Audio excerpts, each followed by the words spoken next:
আসসালামু আলাইকুম রহমতুল্লাহি ওবারাকাতু।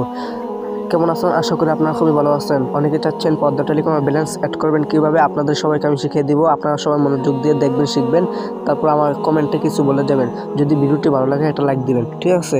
তো কথা না বাড়িয়ে মূল ভিডিওটা শুরু করা যাক। যারা এই চ্যানেলে নতুন, এই চ্যানেলটিকে সাবস্ক্রাইব করে রাখুন।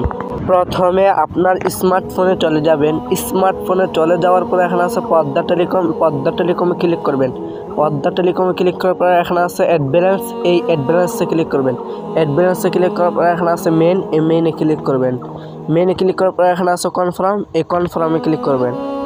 কনফার্মে ক্লিক করার পরে তারপরে এখানে যদি আপনার পার্সোনাল রকেট থাকে বা পার্সোনাল নগদ থাকে বা পার্সোনাল উপায় থাকে বা পার্সোনাল বিকাশ বা পার্সোনাল, ঠিক আছে, যদি নগদ এজেন্ট থাকে, ঠিক আছে, তো এখানে ক্লিক করবেন। তো আমার পার্সোনাল বিকাশ, তো আমি এখানে ক্লিক করে দিচ্ছি।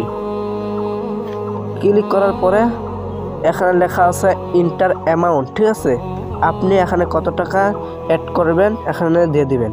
তো আমি 1000 টাকা দিয়ে দিচ্ছি। দেওয়ার পরে এখানে নেক্সট আছে, এই নেক্সটে ক্লিক করবেন। নেক্সটে ক্লিক করার পরে এখানে একটা নাম্বার আছে, ঠিক আছে, এখানে ইন্টার ট্রানজ্যাকশন আইডি, ঠিক আছে, লেখা আছে। এই নাম্বারটা আছে না, কপি করে বিকাশে সেন্ড মানি করে তারপর ট্রানজ্যাকশন আইডিটা এখানে দিয়ে দিবেন।